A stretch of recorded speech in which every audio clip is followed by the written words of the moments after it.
Hey, how's it guys? In this tutorial, we'll learn how to build your own ChatGPT desktop application using Python. If you don't know what ChatGPT is, ChatGPT is an artificial intelligence chatbot powered by an extremely powerful language model developed by OpenAI. So the primary purpose of ChatGPT is to serve as a conversational agent, providing users with natural language responses to their queries and prompts. It can be integrated into a wide range of applications, including chatbots, virtual assistants, and customer service platforms. Now, a couple of things you can do with this ChatGPT app, which you cannot do with the web ChatGPT, is once being able to control the temperature value. So the temperature value controls the creativity of the model's response. Another thing you can do with this desktop application is you can control all the customizations or integrate with other APIs.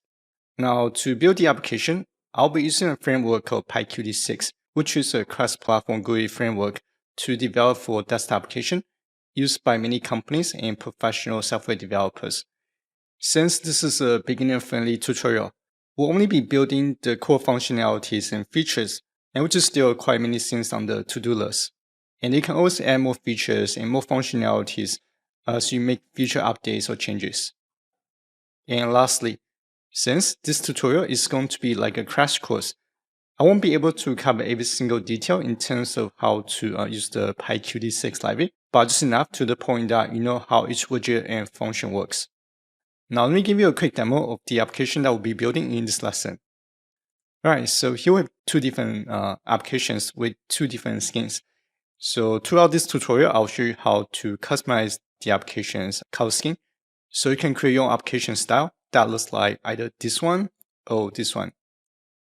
Now, in terms of the functionalities, so first we're going to learn how to create a menu bar, in which we'll create two functions. One function is to save the conversation log into a text file, and the other function is going to save the conversation log into a database. And I'll be using SQLite database as the backend. And I'll also show you how to implement the font zoom in and zoom out effects. And this ChatGPT desktop application is going to be equivalent to the ChatGPT Plus version, not the free version, just FYI. Now, in terms of the functionality, so here we can create multiple tabs, and each tab is going to be a different conversation. And let's say if I want to know who won the NBA final in 2019, and I can use the shortcut LS to press the submit key. And here, this is going to be my prompt. And here's the response from the ChatGPT API. And I can ask for follow-up questions. What was the final score? And submit. And meanwhile, while the AI is responding, I can go to a different conversation window and ask a different question simultaneously. All right, so if I go back, so here's the follow-up response from my second prompt. Now, if I want to save the conversation log as a text file, so we can go to File, Save Output, or we can push the conversation log into a database. And right here, we have a status bar that shows the token consumed. Now, I want to cover the prerequisites. So first, you need to have some Python experience writing Python script and working with modules. And if you've been working with classes before, then that's going to be extremely helpful because in PyQt6, everything's going to be written in class. Now, the second requirement is you will need to have an OpenAI account. If you don't have an account, simply go to openai.com and sign for an account. And as a new user, you will get $18 of credit to use, but the credit will expire after 3 months, just an FYI. Now let's cover the agenda. Alright, so I'll divide the lesson into 4 parts. Part 1 is going to create an API key. Then we're going to create a Python virtual environment, install the Python packages. Then we'll start building the application. And finally, we'll learn how to package the application using a Python package called PyInstaller, so we can distribute the application to other users. Now, with that being said, let's dive into the tutorial. Alright, so let's create an OpenAI API key by going to openai.com/API. And that takes you to the products page. If you don't have an account, click on Get Started. And that takes you to this page right here. Now simply follow the instruction to create an account. Now I'm going to log into my OpenAI account, so just give me a second. And once you get to the home page, click on your username on the top right-hand corner, then click on View API Keys. So since I haven't created the project folder yet, so let me do that right now. And that's also going to cover step 2, which is to create a Python virtual environment. Alright, so here I'm going to pick a directory. So for all my Python projects, I save the project in this Python VM3 folder. Now launch your terminal, and I'll be using git bash as my default terminal. You can use any command line tool such as PowerShell or just a regular CMD, and that'll be fine. Alright, so let me make the fonts a little bit bigger. Now to create a Python virtual environment, I'm going to type Python -m vmv followed by the project name or the Python virtual environment name. And I'll name the Python virtual environment. Let's do ChatGPT desktop. Enter. And once the Python virtual environment is created, you should see a folder got created as well. It should be ChatGPT desktop right here. Now inside the project folder, you should see some folders and a file. Right, so we need to activate the environment first to use the Python virtual environment. Right, so here I'm going to set it into the project folder. So it's going to be ChatGPT-desktop. And to activate the environment, we just need to run the activate file in the scripts folder. Right, so if you're using PowerShell, then we need to run this activate.ps1 file. But for other command line systems, then you will run this activate file or the activate.bat file. And since I'm using git bash, I'm going to type source followed by the scripts folder /activate. Enter. If you see the virtual environment on the top, then that means that this environment is activated. Now everything we do is only going to impact in this environment only. Now I'm to go back to the API keys page, and I'm going to create a new API key by clicking on the Create New Secret Key button. Now I'll copy the API key. Right, so going back to my project folder, I'm going to create a file, and I'll name the file. Let's do API key.ini. So basically, this is going to be my configuration file, and I'm going to store my API key in this file. Alright, so here I'm going to insert a session to specify which platform this API key belongs to. It belongs to the OpenAI platform. Then I'm going to create a variable called API key. And it can be lowercase or uppercase, it doesn't matter. Actually, let me make that as uppercase API key. Then I'm going to paste the OpenAI API key without the quotations. Save the file and close the file. Alright, so going back to the terminal, and I can close this window now. Now we can install the Python package that we'll be using to build this application. Alright, so here I'm going to insert the pip install command. And the first Python library we're going to install is the OpenAI Python package, followed by PyQt6. Alright, so when you make a request code to OpenAI ChatGPT's endpoint, the response is going to return as a markdown syntax. And when we display the content in our application, we need to convert the markdown syntax into HTML syntax. And to do the conversion, I'll be using a library called markdown. So these are the 3 Python packages that we'll be using to build this application, which is not a lot. Alright, so plus enter to install the libraries. And once the libraries are installed, we can dive into the desktop application development. Alright, so looks like OpenAI has decided to remove the ability to save your conversation for the free tier. Instead, the feature will probably be available to the Plus version subscribers. Fortunately, we'll be able to implementing this feature in this tutorial to archive your conversations. Alright, so let me put this aside. Alright, so for the application logo, I'll be using this robot.png file, and which is an icon that I downloaded from flyicon.com, and which I'll share the link in the description below. Alright, so first we need to create our Python files. Alright, so here I'm going to type touch, means create. And if you're using PowerShell or command line tool, you can manually create these files. Now the first file is going to be db.py, and this is going to be the module we'll be using to manipulate the SQLite databases. And to manage ChatGPT API, I'll create a file called chatgpt.py. And to build the desktop application, it was going to be the main file. I'll name the file app.py and enter to create these three files. Alright, so let's start with the db.py file. Alright, so here I'm going to import the SQLite 3 Python library. And let me make the font size a little bit bigger. Next, I'll create a class called ChatGPT database. And I actually create this Python code using ChatGPT. Right, so let's look at the class structure first. So when we create the ChatGPT database object, we're going to provide the database name, basically the SQLite database file path as the argument. And when we create the ChatGPT database object, we're going to assign the DB name argument to the DB name attribute. Then we're going to create a SQLite database connection. Then we're going to create a cursor instance that allows us to run different SQL queries later on within this ChatGPT database object. Then we have the create table method, which we can use this method to create a table. And if we look at the create table method, basically we just need to provide a table name and the columns in a single string, and which I'll show you how to use the create table method in a second.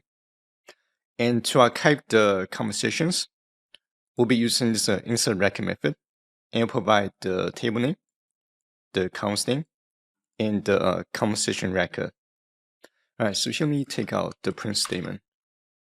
Now, just in case, if we need to retrieve the conversations, then we can use the retrieve records method. And since I'm trying to make this application's functionality as compact as possible, I won't be using this retrieve records method in this lesson, but I'll show you how to retrieve conversations using this method in a separate video. Then we have the close method to close all the connections. Alright, so let me take out the print statement. And I'll take out this method as well. So this is going to be the ChatGPT database class. Now save the file and let's move on to the second module, which is going to be the ChatGPT.py file. Alright, so here I'm going to import the OpenAI module. Then I'll create a class called ChatGPT. If you're new to learning how to use ChatGPT API, then you can watch the introduction tutorial, which I'll link the link in the description below. So when we create the ChatGPT object, we need to provide the API key, and which is going to be in the API key.ini file. Then we're going to create an object to reference the OpenAI module. And here we can attach the API key. And to store the conversation records, I'm going to create a list called self.messages. Now, just in case, if you have multiple OpenAI accounts, you want to use different API keys, basically you just need to swap the API key when you create the ChatGPT object. Now, to make the request code, so here I create a method called sendRequest.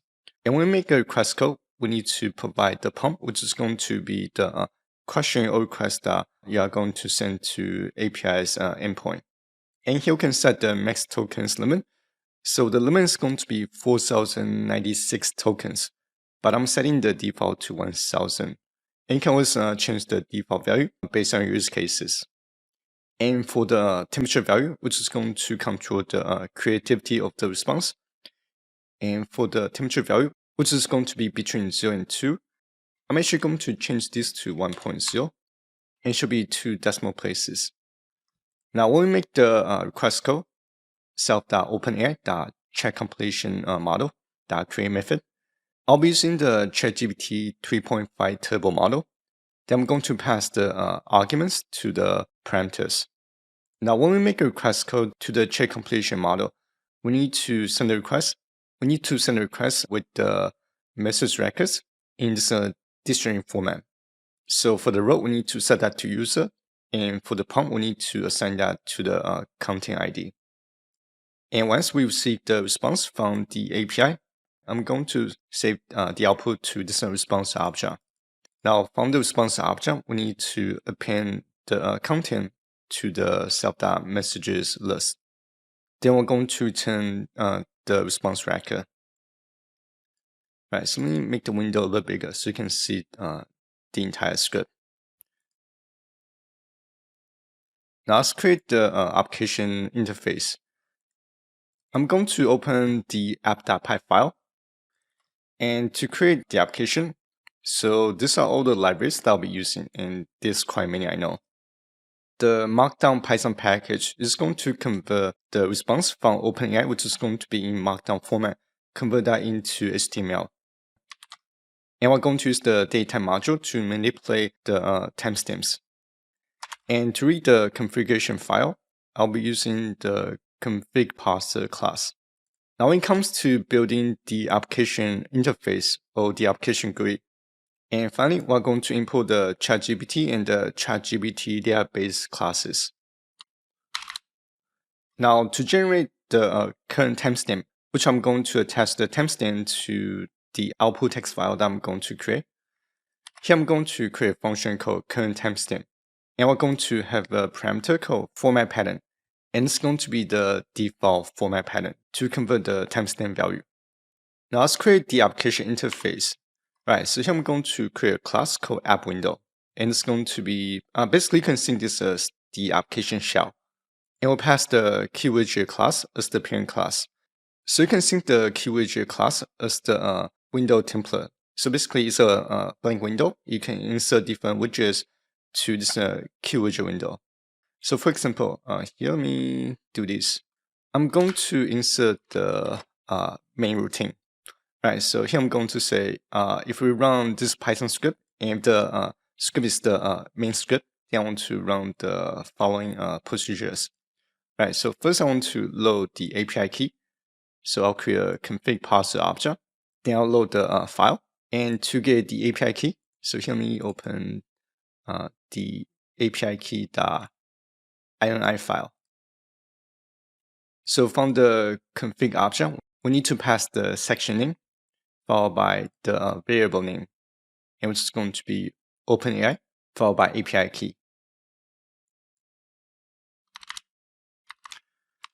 Now with PyQt6, if you work with any desktop application framework such as Ticket, then we know that we need to construct an application instance to keep the application running in the background or in the process. All right, so here I need to create a Q application instance, and I need to pass the system.argument to create a process.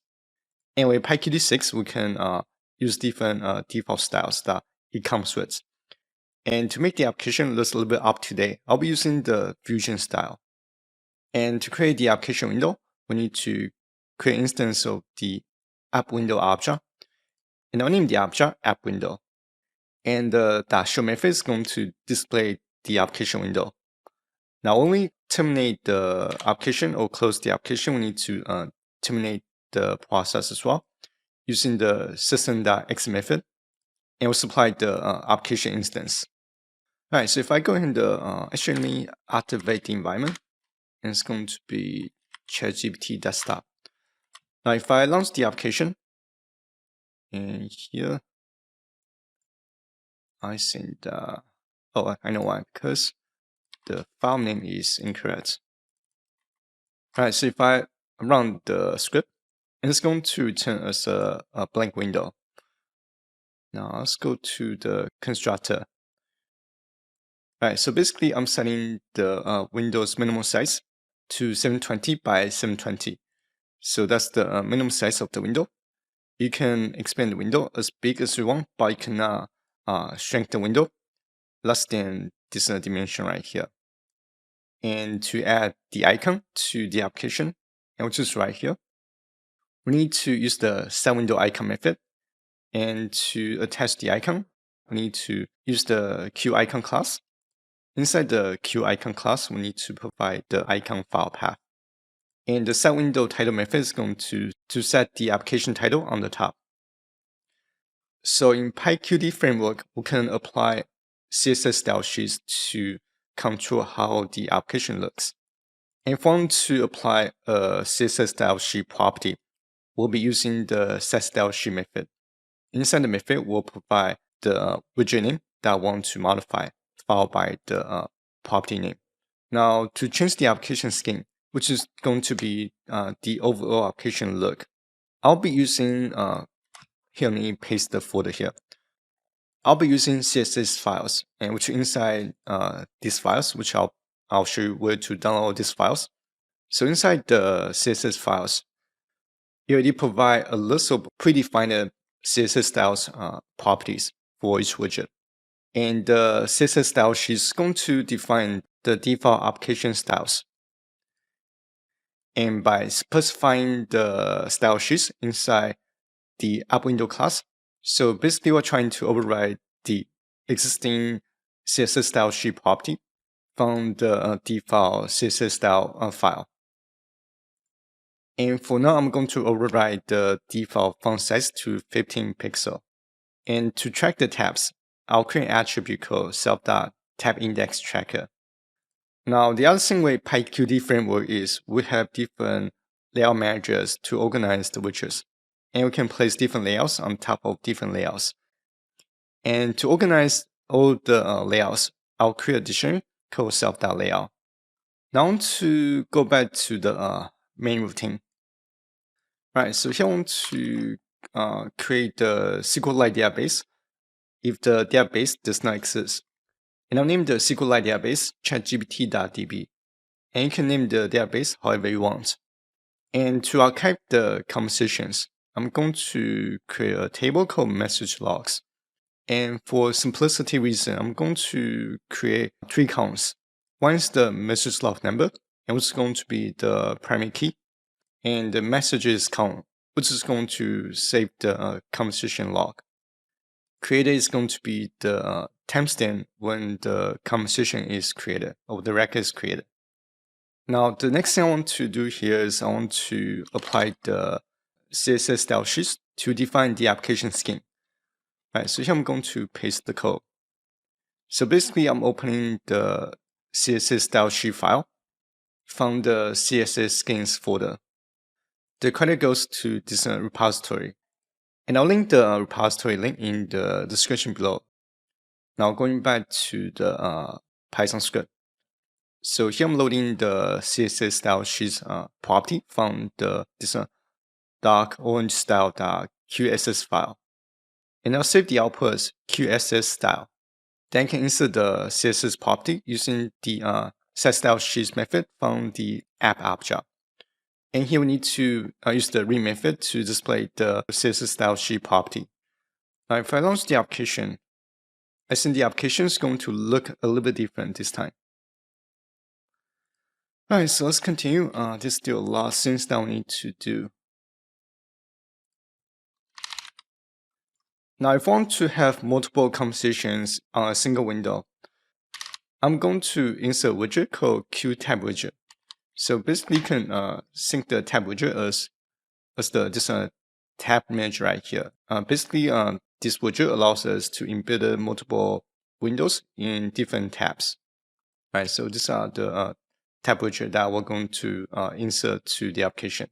And you can also sync the QTab widget as the container to hold all the tabs.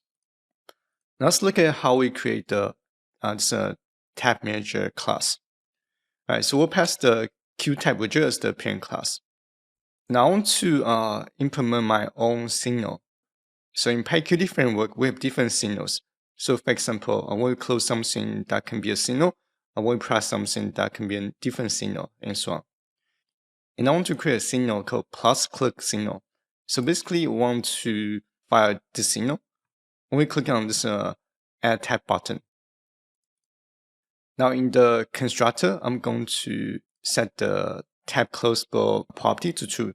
So this will basically enable this close button on each tab. And to create the add tab button, we need to create a button widget, which is going to be the interface. And for the default caption, is going to be the plus symbol. And you can use an icon if you want, if that makes the look a little bit more appealing. And I'll be using the QTool button widget to implement the button. And this QTool button widget is basically just a simplified button comparing to the regular button. Now from the Q tool button widget, there's already a signal called click signal. And I want to make the signal description a little more descriptive. So I'm going to swap the signal name by referencing the signal name. Then I'll pass the signal down to swap. And to add the add type button at the end, we need to use the set corner widget method. And we'll provide the widget that I want to insert to the corner. Alright, so this tab close requires signal. So by default, when we enable the close button on each tab, the button's not going to do anything because we need to manually implement the action that I want to add to the button. So here I create a method called close tab. And basically when this signal is fired, it's going to pass the tab index based on whichever the close button is clicked to the method that we provide. And we'll pass the tab index to this tab index argument. But since I don't want to close all the tabs, I want to make sure that there's at least one tab is open. So I want to insert if statement. And if the total tabs count is equals to 1, then I want to exit the operation or the method. Otherwise, I want to remove the tab using the remove tab method, and I'll provide the tab index. So which is not too bad once you understand how the flow works with PyQt framework. Now to add the tab manager to the application window, right? So here let's go back to the app window class. So first I need to create the main layout object. And now it's the Q3 box layout class, which is going to be the vertical box layout manager. And I'll store the layout manager in the layout dictionary. And I'll name the key as main. Then we need to apply the layout manager to the application window using the set layout method. To insert the widgets, I like to create a separate method to perform the widgets insertion. Alright, so here I'll create a method called initUI. And inside the method, I'll create a tab manager object. And I'll add the tab manager to the Q3 box layout manager. And which is going to be from the self.layout dictionary. And we'll supply the key to reference this layout manager. Then we'll use the add widget method to add the widget. Alright, so here we need to call the initUI method. Alright, so if I launch the application, and here let me close this. Alright, so I don't know if you can see it, but we have this light gray border, and which is going to be the tab manager.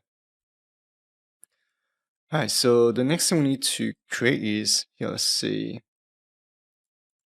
Alright, so once we have the tab manager created, we can create the interface to place on top of the tabs. Alright, so basically each tab is going to be a blank window, and we just need to place another window on top of the tab window. Alright, so let's do that right now. Let's see.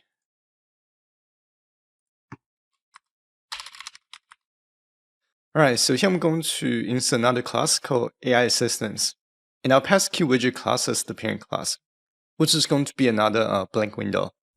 Now for the parameters, we're going to supply an optional parameter called parent. So basically, we'll be able to pass the app window object to the AI Assistance class, and we'll be able to reference the attributes from the parent class. In this case, will be from the app window class. Inside the AI Assistance class, we're going to create an instance of the ChatGPT object, and we'll provide the API key. And I'll name the object as self.chatgpt. And to be able to work on multiple conversations, I'll be using this class called QThread. And I'll name the class ChatGPT thread. And again, I want to define my own signal. And I'll name the signal request finished. Now from the constructor, I'm going to create two properties. One is going to be the parent. And this time I'm going to make the parent argument as required. And I'll pass the parent argument to the self.parent object. Alright, so going back to the AI Assistance class. So here I'm going to create the ChatGPT direct object, and it will pass self as the argument value. So basically, we're saying that since we have multiple tabs, and each tab represents different AI assistance window or objects. So here we need to pass self to reference the whatever the AI assistance window that we're working on. And I'll name the direct object as self.t. Now inside this AI assistance window, I want to insert its own layout managers. We can sync the app window class and the AI assistance class as two separate windows. And we can manage the layouts independently on its own. Alright, so I'm going to pause the development for the AI assistance class. I want to go back to the app window class. Now, since we already create the initial design, so here I can insert the self.tab manager object, and I'll insert the window from the AI assistance class.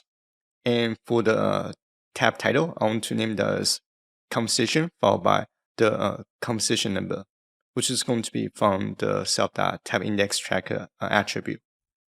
Now to handle the user interaction, so basically, here let me put the application back.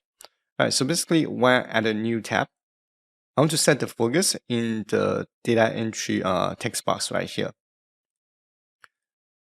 So here I'm calling the set tab focus method. And I haven't created the method yet, so here let me insert the method. Now if we look at these two lines, basically we can reference the active tab from the tab manager using the current register method.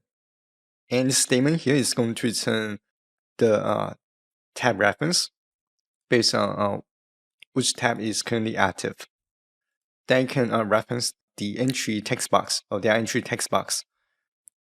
Then use the set focus method to set the focus on the text box. And because I haven't created the message input object yet, so let me comment that out. All right, so let me take a look at the application. All right, so we now have the first tab. All right, so let's create the add tab method to add a new tab whenever we click on the plus button. All right, so here I'm going to, let me paste the method. Now, whenever we create a new tab, we want to increase the track index by 1. Then I'm going to create the AI assistance object. And here, let me copy this. And here, this should be the same too from the init UI method. These three lines, actually not these three, these two lines is going to be identical to these two lines. And to set the tab that we just added as the active tab, we can use the second index method, and we'll provide the tab index. Then we're going to set the focus in the text box. Now again, to configure the signals, I like to create a method to organize the signals. All right, so here I'm going to create a method called init config signal, and from the self.tab manager object. So remember that. Let me go back to the top. So from the tab manager class, I implement my own signal called plus click. So here I'm going to reference the plus click signal. Then I'll pass the method I want to execute when I click on the plus button. And here I'm going to call the method when I launch the application. All right, so let's take a look. Now, if I click on the plus button, it's going to keep adding new tabs. All right, so let's finish the AI assistance window. And it's going to be the interface. Now here I'm going to create the init UI method that belongs to the AI assistance class. Now to organize the sliders, I'm going to use the QForm layout class. And I'll store the layout in the self.layout dictionary, and I'll name the key as inputs. Now to add the sliders, we can use the QSlider widget. Now by default, when you insert a slider, the slider orientation is going to set as vertically. And I want to change the orientation to horizontal. So here I need to insert this qt.orientation.horizontal attribute. Then I'll set the slider range, which is going to be between 10 and 4096. Now for the single step, so this is going to be the distance the slider bar is going to travel when you press the left or right arrow key. And page step is going to be the distance traveled when you use the mouse click. And value is going to be the default value. Then we can provide the tooltips to provide instructions. All right, so this is going to be the maximum tokens slider. Then I want to insert another slider to control the temperature value. Now for the temperature value, it's going to be between 0 and 2. And because with the this slider widget, you cannot have decimal points. So I'm going to use the range value between 0 and 200. And to convert the temperature value to 2 decimal places, we'll basically divide the value by 100. Alright, so here I'm going to code the init UI method to insert the widgets. Alright, so I want to explain something real quick. With this QForm layout class, we can only insert 2 widgets side by side. But if we look at this row right here, so we have a label. This is going to be label 1, and this is going to be label 2. Then we have the slider widget. So basically we have 3 widgets in a single row. And since the limit with the QForm layout widget is you can only insert 1 widget on both ends. And to fit this value label and the sliders together, I'm going to create another layout object. So here let me insert the code. Alright, so I'm going to create a label, and I'm just going to represent the sliders value. Then I want to put this label and the slider into another layout. And this time I want to use a horizontal box layout object. And I'll store the layout in the self.layout object, and I'll name the key as slider layout. Then I can insert both widgets to the horizontal box layout object. Now to insert the widget to the form layout object. So basically I'm going to insert the label first. Then I'm going to insert the slider layout object. And same thing for the temperature slider. Alright, so let's take a look. So this is going to be the label, token limit.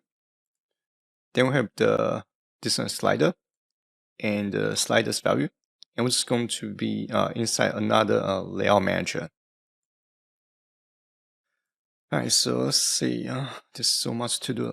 Right, so one of the features that I like to implement is I want to be able to adjust the conversation window's height and the text box's height. So I want to be able to control the height ratio between these 2 widgets in the tab window.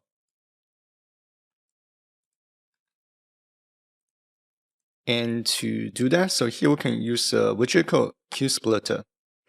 And we'll set the orientation as vertical.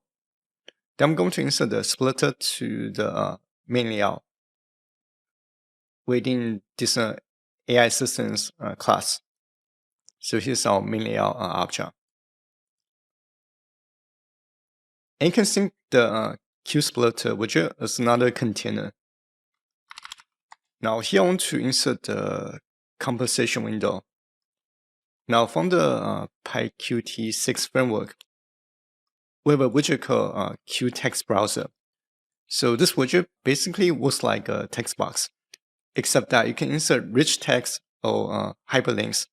And to enable hyperlinks, so we need to set the open external links property to true. And since the conversation window is going to be purely to display the conversations between you and the AI, so I'm going to set the window as read-only using the set read-only property to true.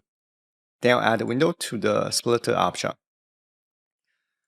Now for the data entry input box, let me make that a little bit bigger. So here we have another layout manager to organize the widgets.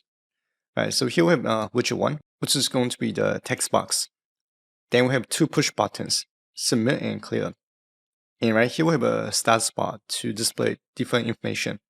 Right, so if I click on submit, and because I haven't typed anything in the text box, so from the status bar, it's going to display the prompt is empty message. Now to organize the widgets for the input text box area, this time I'm going to use Q widget to work kind of like a layout manager. And it's going to be a little bit more advanced, but just follow through. Once you do it enough time, then you understand how the mechanic works. So I'll name the widget as input window. Then I'm going to create another horizontal box layout object. And this time I'm going to insert the this input window widget. So basically what's saying that we're going to use the widget to override the layout object, but we still want to retain the characteristics of a layout object. And I'll save the layout object as input entry in the layout dictionary. Now we can create the data entry text box. Alright, so here I'm going to use just a regular text box from the PyQt widgets. And this one is going to be the Q text edit widget. And I want to insert a placeholder text. And I'll name the object as self.message input. And the set size policy method is going to control when you expand the application window, how the text box is going to get expanded. And I want to expand the text box in the same ratio as the application window. Therefore, I need to set both the row orientation and the column orientation as expanding, meaning that when I expand the application window on the Q text edit window, expand accordingly in the same ratio. Then I want to insert the Q text widget object to this input entry layout. So when we add the widgets, it's going to be inserted horizontally. Alright, so let's take a look. Alright, so here's the conversation log window. And I haven't placed the input entry layout in the main layout. So these are the buttons. The first button is going to be the submit button. Then you have the clear button to clear the text box and the status bar message. So this click parameter is going to reference the click signal. And it's going to be the method that we're going to run when we click on the push button. And I haven't created this two method yet, so I'm going to create that shortly. Now to organize the buttons, and again, I'm going to create another layout manager. And I'll be using this QFeed box layout class. It stands for vertical box layout. And I'll store the layout in the self.layout dictionary. And I'll name the key as buttons. Then we can use the add widget method to insert the buttons. Then I'll add the button layout to the input entry layout. And once we create the data entry window and push buttons, and because all the widgets are stored in this input entry layout, I can insert the widgets to the splitter object. And the reason why I'm swapping the Q horizontal box layout object with the Q widget is because with the splitters widget, you cannot add a layout. You must add a widget. So that's why here I need to use a Q widget to serve as a layout manager. Now the set size method is going to control the ratio. It's going to control the display ratio. All right, so let's take a look. And here, I haven't created these two methods yet. Now let's finish the interface. All right, so right here I'm going to insert the status bar. So the widget I'm going to insert is going to be this Q status bar widget. Now, almost every single widget you can apply, you can set the CSS style sheet property. Now I'll do that for the status bar since the default size is set to 15 pixel. And I want to decrease the font size to 12 pixel for the status bar. Now I want to change the default font color to white. And finally, I can add the start spot to the main layout. Then I can insert the start spot widget to the main layout. All right, so I want to explain something real quick. So almost everything you see from the Qt widgets library. So all these are widgets in which you can manually control the CSS style sheet property. All right, so let's go back to the AI assistance class. Now let's create the methods to make the API code and to clear the input field. All right, so the reset input method is pretty straightforward. So basically we'll reference the Q text edit object, which is going to be this self.message input object. Then we'll run the clear method to clear the field. For the start spot, we need to run the clear message method to clear the start spot message. Now the post message method is a little bit more, it's not as straightforward as the reset method. Right, so here let's take a look.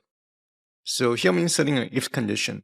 I'm saying that if the input field is empty, then I want to display the message prompt is empty, or I can say prompt field is empty. Then X out the method. Otherwise, I'm going to clear the start spot.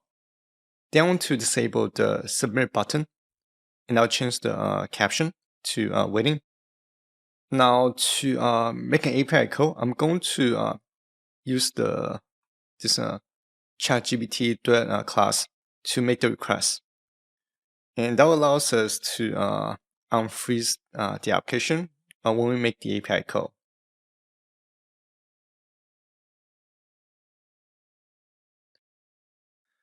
So what this statement is doing is, so once the API call is finished, once we have the response, want to reference this request finish signal, they want to run the clear input method, and it's going to reset everything back to its original state. In this case, we want to set the submit button back to enable. Then want to reset the button caption to submit. And this ampersand symbol is going to set the shortcut key to letter S. Then we're going to clear the prompt in the text box field. So this is what we have right now. Now the next thing I want to do is I want to implement the event to control the slider's value label. So whenever I slide the slider bar, I want the label values to be updated based on whatever the bar value is. And to do that, so here I'm going to insert another method, and I'll name the method init set default settings. So this line here is going to insert the ticker below the slider.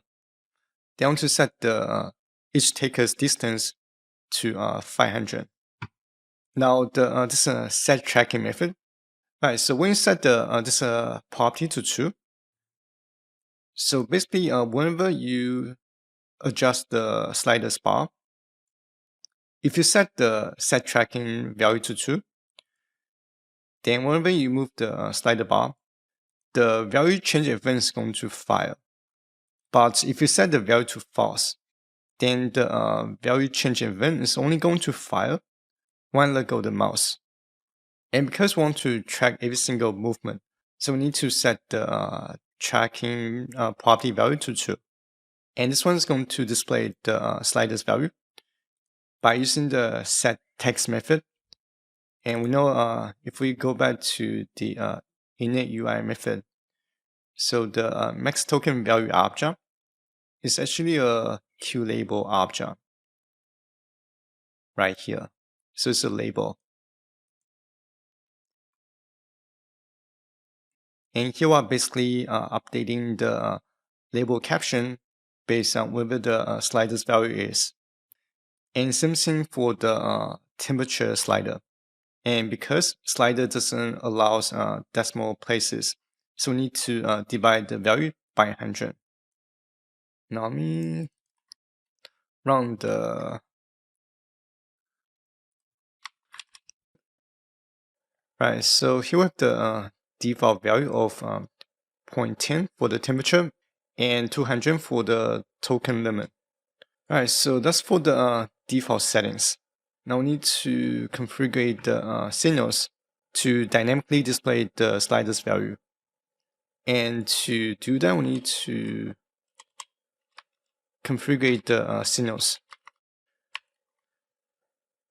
Alright, so here I'm going to create init config signals method. And inside this method, I basically reference the value change signal of the sliders down to run this method right here. So it's a lambda function. Now, if we look at this statement here, so basically, I'm using this set text method, and it's going to be identical to this line here, except that when you find the value change signal, we can use the self.max tokens. So this is going to be the slider object. We can use the value method to reference the current slider's value, and we'll pass the value to this variable holder. And the string here is going to display the sliders value based on whether the sliders that you are trying to control the bar movement. Alright, so again, we need to code the this method here inside the constructor. Alright, so let's take a look. Now if I move the bar, and it's going to be between 0 and 2. Alright, same thing here for the token. Now everything looks good. Now I want to finish the ChatGPT thread class. Now to make the API call, I want to insert the run method. So this run method is a building method that belongs to the QThread class. Now let me put a bookmark right here. Alright, so let me go back to the AI assistance class. Now if we go into this post message method, when we run the QThread start method, it's going to trigger the run method from this ChatGPT thread class. Now inside this run method, it's going to be the code I want to execute when the post message method is going to get executed. So ignore this line here for now because that's going to be used in a separate video. So I want to set the default value to none to the response object.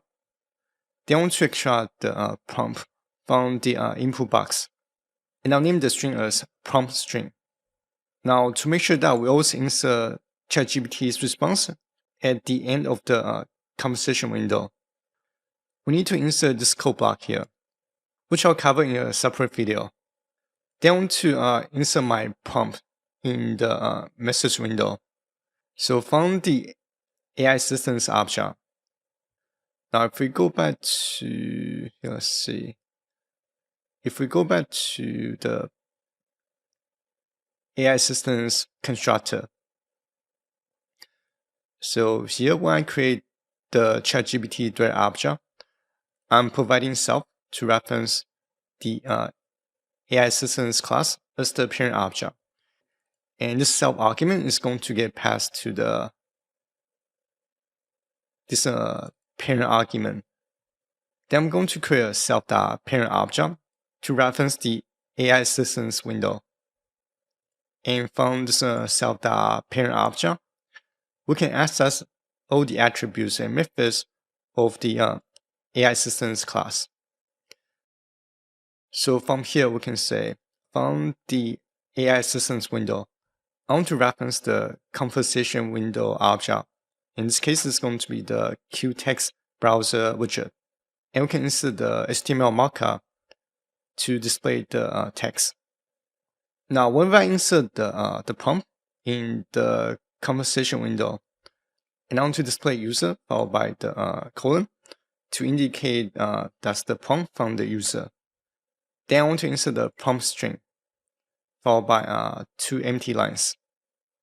Now here we're going to make an API call to OpenAI ChatGPT model. So this line here is going to return the token sliders value, and this one here is going to return the temperatures value. And again, we still need to divide the value by 100. And because we're using a thread, so to make sure that we're running all these statements in a sequential order, so I'm inserting a while loop to wait until the response is returned from the OpenAI endpoint. So this line here is going to be making the API call. Now, if we run into an error, then I want to change the status bar color to red, then display the error message. Otherwise, and this should be white.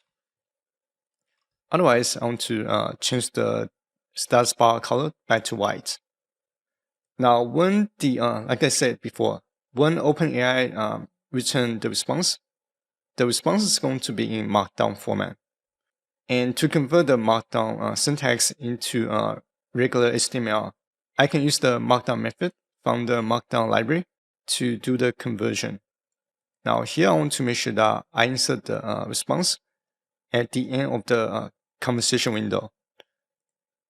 Then I'm going to insert the response. And looks like this. So basically it's going to be not fade. It's almost identical to this code block right here. Then I want to display the token usage using the status bar. Then I want to pass a signal to the request finish signal. And that's everything we need to write to create this ChatGPT Thread class. Now I want to do a test run. Now let me take a look at what we have so far. All right, so here if I type what is 1 plus 1. Right, so that's going to return 2. And let's do something else. We want the NBA final from 1992 to 1996. Right, so here I'm getting a message and saying that I reached the rate limit. And that's weird.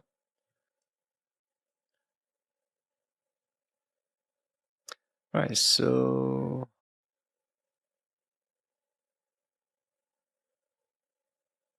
I noticed that I missed something.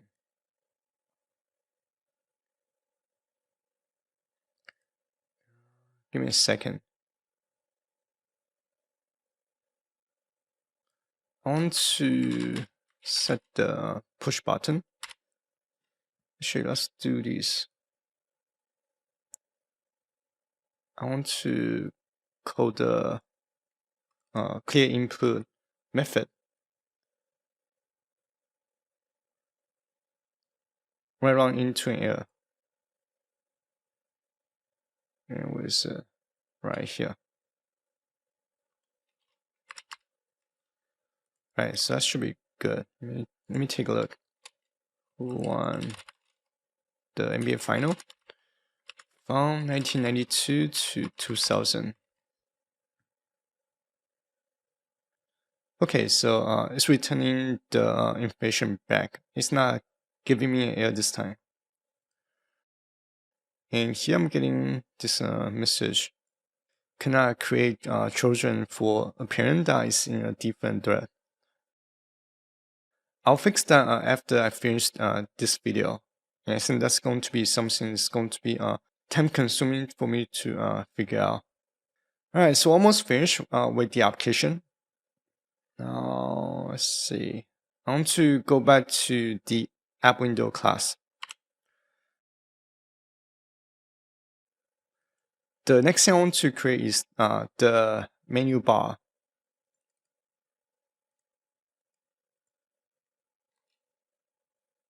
To create a menu bar, I'll create a method called init menu. In PyQt framework, we can create a menu bar using the QMenuBar class. It will supply itself as the window that want to attach the menu bars. Now to create the menu grouping, so first we need to use the QMenu class and we'll provide the grouping name, followed by the parent entity. And to add the submenus, which are these menus right here. So first we need to provide the submenu caption. Then we need to provide the method that we want to assign to that menu item. And we can add the menu items using the add actions method from the queue menu object. In this case, I want to name the grouping as file menu. And the other menu grouping that I want to create is the zoom in and zoom out features. I want to be able to increase the conversation log window font size and text field font size using these two methods, zoom in method and zoom out method. But let me create the save output and the save conversation to DB methods first. Right, so I'll put the methods right here. The save output method is pretty straightforward. So here I'm referencing the active tab bar. Then from the tab, I can reference the windows that I'm using. In this case, it's going to be the AI Assistance window. And this active tab object is going to be referencing the AI Assistance class.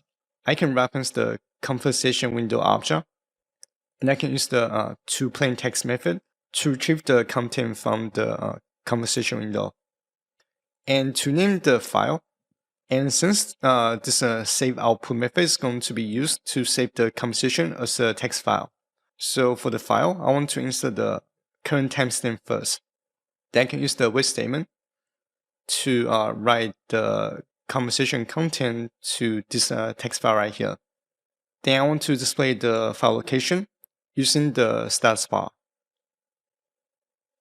Now if I want to save the conversation to the SQLite database, we'll be using the save conversation log to DB method. All right, so let me take out this line here. Now if we look at the create table method, so the first one is going to be the primary key, which is going to be the log number. And this value is going to get generated automatically. And because in SQLite, you cannot directly insert list object, so we need to convert the message list into a string.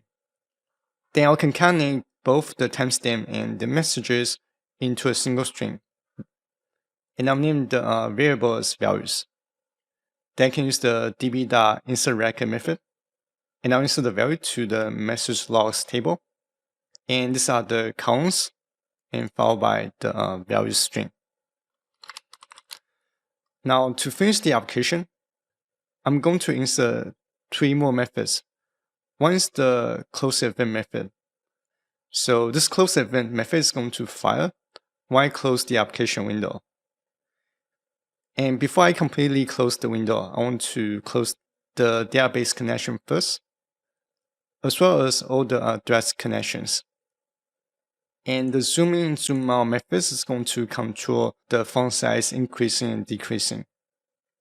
Now to increase the font size and decreasing the font size, it's actually a little bit tricky. You cannot directly change the font size. Right, so what I came up with was, here, let me go back to the AI Assistance class.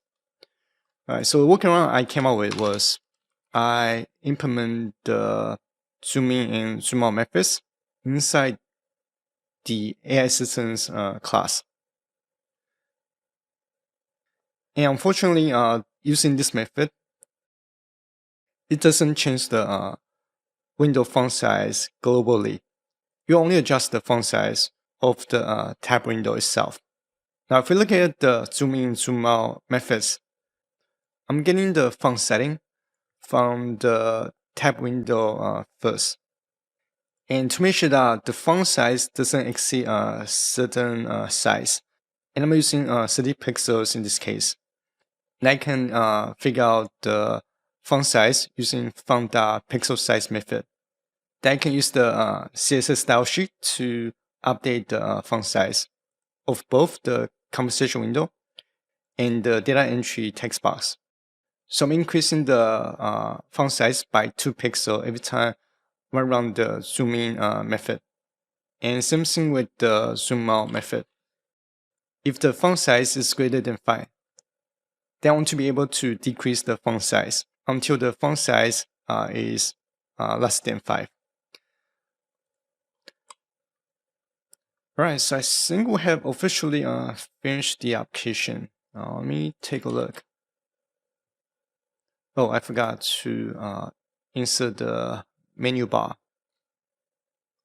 Right, so this should go here. And I'll code the init menu method when I launch the application. Now here the menu bar is covering the tab manager.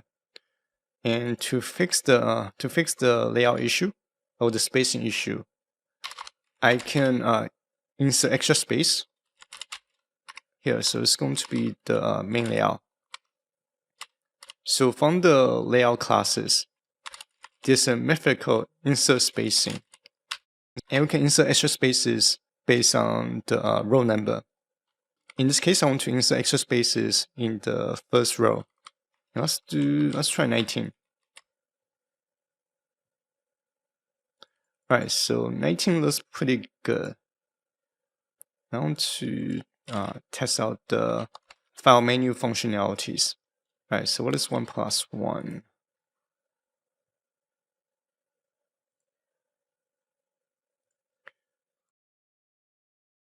And to view the SQLite database content, alright, so I like to use the website called SQLite Viewer.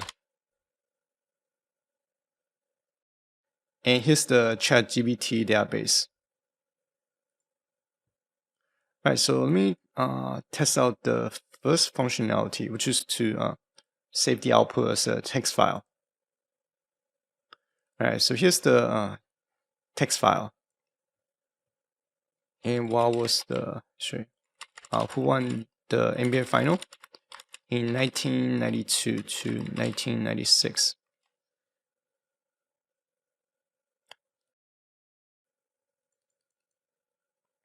And here we have the scroll bar to go to different tabs. Alright, so if I click on Save Output, and here's the second text box, and here's the composition log.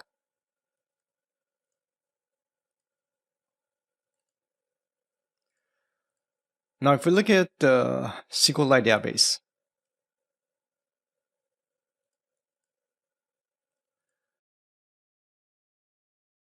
so here's the message logs table.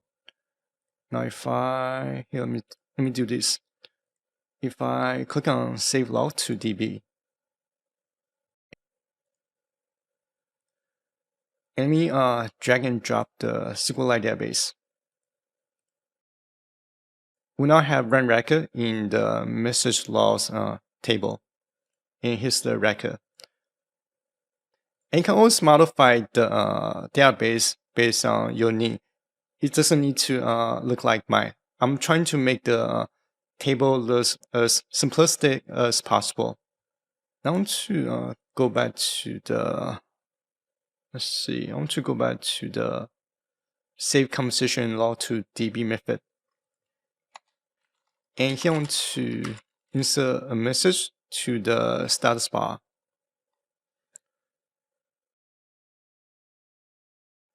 And let's just do record inserter.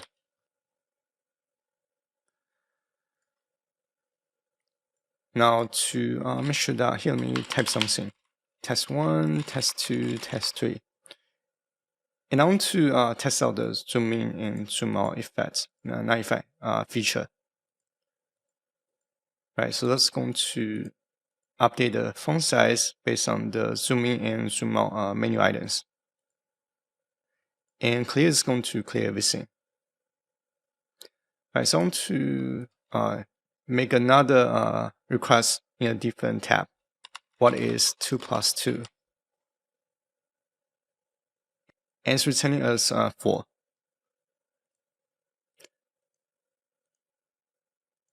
Right, so everything looks good. Now, this is going to be everything we need to write to build the application.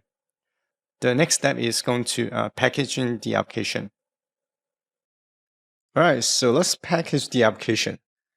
So I already done a test run, and here's the application. So if I double click on this ChatGPT assistance.exe file, it's going to launch the desktop application. And here I can basically type my prompt, what is 1 plus 1, and submit. And it's going to return the response.